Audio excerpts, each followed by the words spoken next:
ñu am mbégte jàkkaarloog yéen comme niñ koy defee dimanche bu nekk ci seen émission seen jotaay alors tey nag ñu fi am gan gu mag mu di le professeur Cheikh Omar Diagne nekk enseignant chercheur expert financier et spécialiste des questions monétaires nekk également secrétaire général du Rassemblement pour la vérité ànd ci dëkk nekk ancien ministre xam naa présentation bi nag gudd na torop mais bon ñu yemale ko fii en tout cas on a dit l'essentiel ñu ngi lay nuyu professeur dal ak jàmm ci plateau seen jotaay. soxna Néné ñu ngi lay remercier ci dalal bi déjà di la tatagal di la nuyu à travers toi tamit di nuyu tout ton auditoire ñëpp ñu setaan ci Sénégal ak ci bitim réew di nuyu waa Sénégal di nuyu particulièrement sama waa parti waa Rassemblement pour la vérité ànd si dëgg di leen ziyaara di ñaan yàlla mu defal ñu tawfiix si waxtaan bi ba lépp ñu fi waxtaanee incha allah bu nekk njëriñ. am na solo bu baax alors dañuy commencer rek par li gënoon a fës peut-être ci actualité semaine bi muy arrestation suñu ay confrères ñu ngi leen di nuyu bu baax Maïmouna Ndour Faye ak kii di Babacar Fall alors je pense que yéen sax génne ngeen ci communiqué di ñaawlu yenn actes yi xalaatoon nga bu ñu nekkee ni en 2025 ñu revivre yenn situation yoo xamante ne dundoon nañ ko dans le passé et ñaawlu woon nañ ko également dans le passé. waaw soxna Néné jërëjëf ci laaj bi c'est vrai que maa ngi profiter ci occasion ndax boobu ba léegi aw ma une sortie pour massawu déjà ñoom Maïmouna di leen ak Babacar ils ont été deux dans cette situation là très sincèrement jàpp ma woon ni en 2025 lii mën na xewaat Sénégal pour la simple et bonne raison que actes yu ñu posé actes la yi nga xam ne actes yu digne d'une grande dictature la et régime actuel bi dafa am benn légitimité populaire bi nga xam ne légitimité boobu may na ko mu bañ a poser acte de force pour mën a doxal dëkk bi ci yoon muy benn waaye ñaar ñi nga xam ne ñoo ŋànk dëkk bi dañoo am jaar-jaar te jaar-jaar bi yàggul ñu teg leen li nga xam ne lu diis la lu ñëpp mettitlu tax ñëpp taxaw xeex à leur côté chaque fois mag ñi dañuy wax naan ku yàlla fayul warul fayu donc ki nga xam ne yàlla fayul na la pare fayu warul la te ku dund dara waroo ko tegaate donc vraiment on s'attendait pas du tout à ces actes-là que nous condamnons que nous dénonçons man de wax dëgg yàlla rafetlu ma ko Maïmouna Ndour li mu def yoon terewu ko ndax dans un état de droit nag l'État est soumis à la loi l'État dafa respecter la loi di dox ci procédure ak textes yi xam ne moom lañu tëral dans cette affaire les gens sont dans un débat de personnes les gens sont dans un jugement comme procès di juger une personne qui s'appelle Madiambal Diagne que ñii d'accord ak moom ñàkk d'accord ak moom c'est pas la question la question mooy ndax un journaliste dans ce pays qui s'appelle Sénégal avec des textes organisés avec des procédures claires ndax un journaliste am na droit interviewer quelqu'un qui est sous le coup d'un mandat il y a 4 mandats yoo xam ne le code pénal leeral na ko muy le mandat d'amener le mandat de comparution le mandat d'arrêt ak le mandat de dépôt ndax journaliste am na droit interviewer ko lii mooy question bi donc au-delà de la personne na tudd Samba na tudd Diop na tudd Madiambal vraiment amu solo lii nag suñu xoolee code pénal au Sénégal yoon terewu ko journaliste ñaareel ba nag ñu ngi langaamu di wax waxu ay code de la presse article 5 ak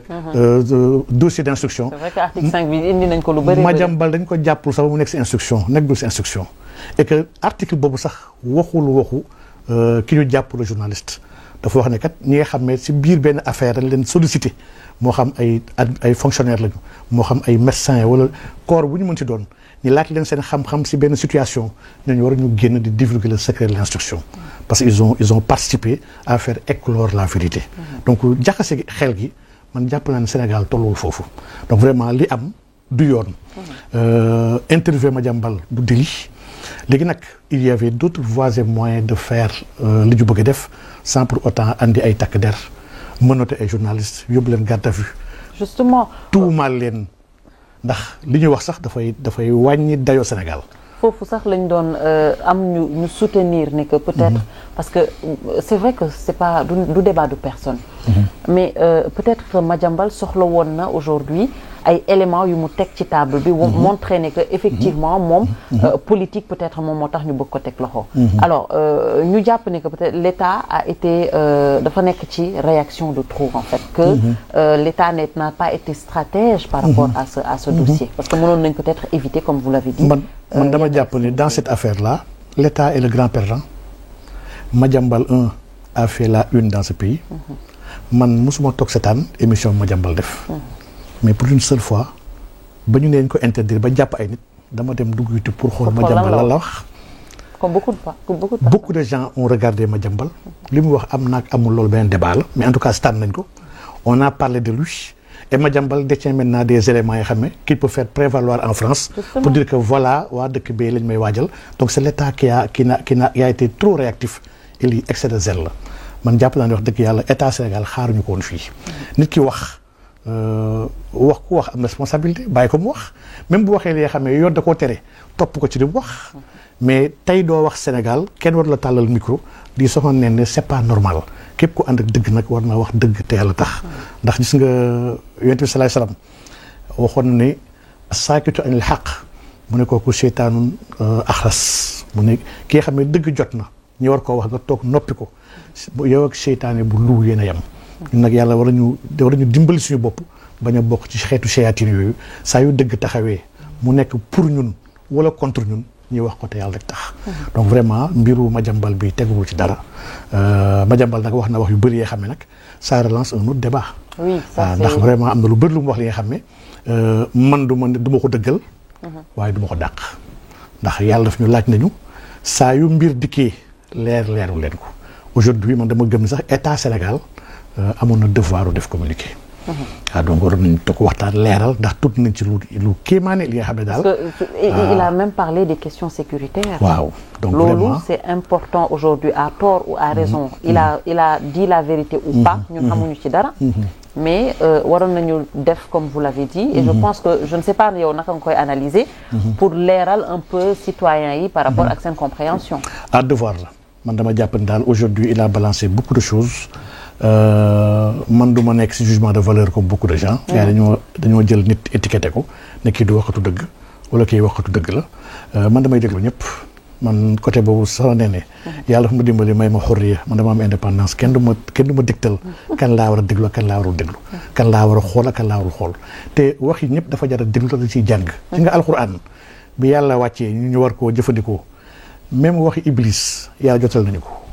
pourtant Iblis moom mooy rajim mooy ki nga xam ne il est maudit waaye ay waxam sax ak ay débat moo ki yàlla daf ko respecté jël ay waxu Iblis mot par mot la ko Iblis tontu à chaque situation andil ñu ko def ko ci biir alxuraan waaye yàlla daf ñu jox ko leçon daf ñu jàngal yàlla dafa nangu opposition boobu yàlla soxna ne dafa bind aadama woo malaaka yi wax leen projet am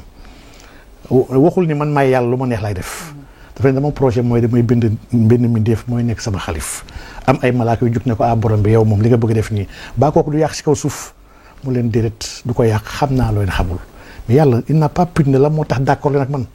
daf leen ko nangul mais enfin fi leen ne xam naa loo leen xamul loolu c'est une leçon bi nga xam ne pour toute personne surtout ñi nga xam ne ñoo yor nguur war nga xam ni nit bañ a d'accord ak yow warul tax mu bañ a am droit wax ci penc mi dañ koo bokk kenn moomu ko donc vraiment ñun ñu doon xeex démb ak barki démb daal soxna nen ne ñu seet nekk ba tey man couper signal pour man yëfu bandi la jàpp ay journalistes yoo xam ne dans l'exercice de leur fonction defuñ lu ñaaw pour man lii tamit vraiment yëfi saay-saay la lii du jubal li ci def nii si ñoom Maïmouna Ndour Faye du jub te du jubal te vraiment un régime buy woote ni moom la transparence daf ko ñor lanceur d'alerte daf koy sàmm dafa bëgg gars yi ñëpp partager jot information régime boobu warul agir de la sorte lii mooy dëgg donc vraiment nag ñu ngi ñaan nag yu mel nii bañ a amati ndax yi le plus souvent un régime bu paniqué un régime en fin de règne moo ko tàmm def ñi defa biñ sax 2 ans donc nekkul fi ñu leen di xaaree ñu ngi leen di xaar dëgg-dëgg ci problème mu sénégalais yi ñu ngi leen di xaar ci saafara jafe-jafe yi sénégalais yi nekkee et man pour man lii dafa war a poser nag un débat beaucoup plus profond mooy le débat de la presse du Sénégal. Justement, qu'est-ce qu'il faut pour asseoir les bases cette presse-là, la presse aujourd'hui au Sénégal, elle est malade. loolu mooy la vérité. Aujourd'hui on voit des journalistes des chroniqueurs des reporters déjà dafa am sax benn mili-milo on ne sait pas qui est qui donc il y a vraiment tout un chacun kenn ku ne mu ngi toog ci média yi téye micro di wax nit yi di wax jubluwuñu informé gis nga xam ne ñuy jug kese pour yàq deru benn nit ŋàññ ko tilimal ko salteel ko nit ki jug pour def propagande màggal benn nit aujourd'hui dañoo dem ba niveau bi nga xam ne aujourd'hui ñun acteur politique man je suis le secrétaire général d'un parti politique damay génn def déclaration ay pseudo journaliste ne dañuy génn ñoom tontu ba alors que maag ñoom politique wuñu ñoom bokkuñ ci benn parti qui laisse les gens qui sont dans les partis politiques apporter les répliques ñoom ñu toog joxe l'information analyser mais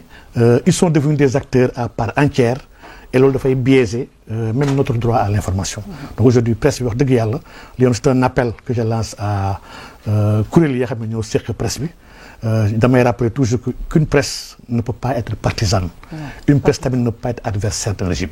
presse bi xaaruñ ci moom mu ànd wala mu contre au juste milieu na informer juste et vrai et juste kese loolu mooy liggéeyam daf ko war a def ak responsabilité nag lépp li nga xam ne mën na yàq ñoom waruñ cee nekk lépp lu mën a defar mën a gën a ñaax gën a boole ñoom ñi taxaw ci vraiment la ñuy xaar suñu presse et jàpp naan les pouvoirs publics war nañ leen dimbali parce que presse du ko ñuy xeex